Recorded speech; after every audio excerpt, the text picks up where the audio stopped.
नमस्कार साथियों, स्वागत है आप सभी का हमारे चैनल रैपिड गोल पर।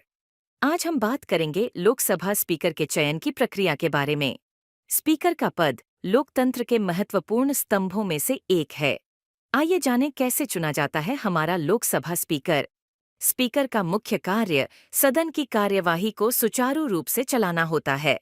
वे सांसदों के बीच विवादों को सुलझाने, नियमों का पालन सुनिश्चित करने और सदन की गरिमा बनाए रखने का कार्य करते हैं। स्पीकर की भूमिका निष्पक्ष और निर्बाध होती है, जो किसी भी पार्टी की ओर झुकाव नहीं रखता। लोकसभा स्पीकर का चयन भारत के संविधान के अनुच्छेद 93 के अंतर्गत होता है। अनुच्छेद 93 के अनुसार लोकसभा अपने सदस्यों में से एक स्पीकर और एक उपसभापति का चयन करेगी। स्पीकर का चयन चुनाव के माध्यम से किया जाता है। यह चुनाव संसद के पहले सत्र में होता है। पहले चरण में लोकसभा सचिवालय स्पीकर पद के लिए उम्मीदवारों के नामांकन प्राप्त करता है। प्रत्येक उम्मीदवार को किसी भी 2 सांसदों द्वारा प्रस्तावित और समर्थित होना चाहिए। अगर केवल एक उम्मीदवार हो तो उसे निर्विरोध चुना जाता है। अगर एक से अधिक उम्मीदवार हो तो चुनाव होता है। चुनाव की तारीख तय होने पर लोकसभा में मतदान कराया जाता है।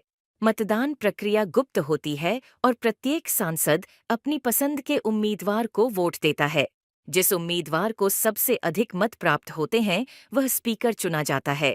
प्रधानमंत्री मोदी के नेतृत्व वाली गठबंधन सरकार का गठन होने के बाद अब प्रतीक्षा इसकी है कि नई लोकसभा का अध्यक्ष कौन होगा। इसे लेकर जहां भाजपा अपने सहयोगी दलों और विशेष रूप से तेलुगु देसम पार्टी एवं जनता दल यू नेताओं के साथ विचार विमर्श कर रही है, वहीं विपक्ष इस कोशिश में है कि लोकसभा उपाध्यक्ष का पद उसके हिस्से में आए।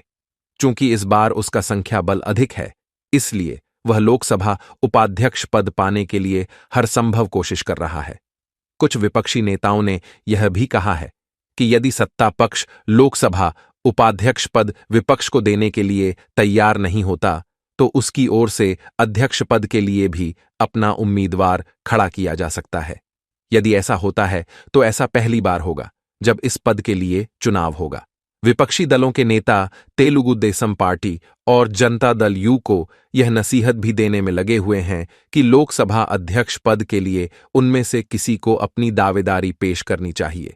ये ठीक है कि गठबंधन सरकारों में यह पद घटक दलों के हिस्से में जाता रहा है, लेकिन मौजूदा सरकार वैसी गठबंधन सरकार नहीं जैसी वाजपेयी अथवा मनमोहन सिंह सरकार थी।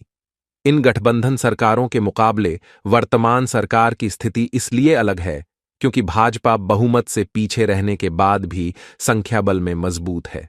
फिलहाल इसके आसार कम हैं कि जनता दल यू अथवा तेलुगु देसम पार्टी की ओर से लोकसभा अध्यक्ष पद के लिए आग्रह किया जाएगा। लेकिन इसकी अनदेखी नहीं की जा सकती कि वाजपेयी सरकार के समय अध्यक्ष पद तेलुगु देसम पार्टी के पास ही था।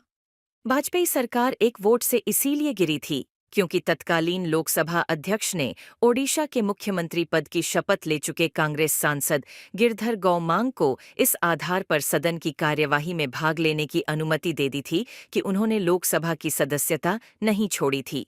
लोकसभा अध्यक्ष केवल सदन की कार्यवाही ही संचालित नहीं करता, बल्कि कुछ मौकों पर मत विभाजन के समय निर्णायक भूमिका भी निभाता है।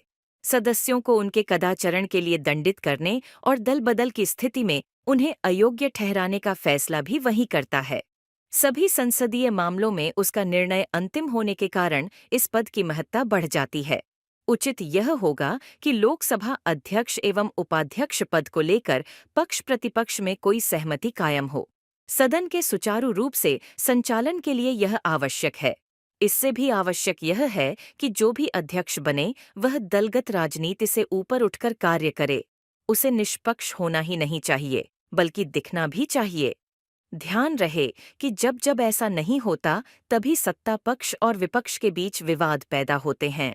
तो दोस्तों, यह थी जानकारी लोकसभा स्पीकर के चयन की प्रक्रिया और उनकी महत्वपूर्ण जिम्मेदारियों के बारे में।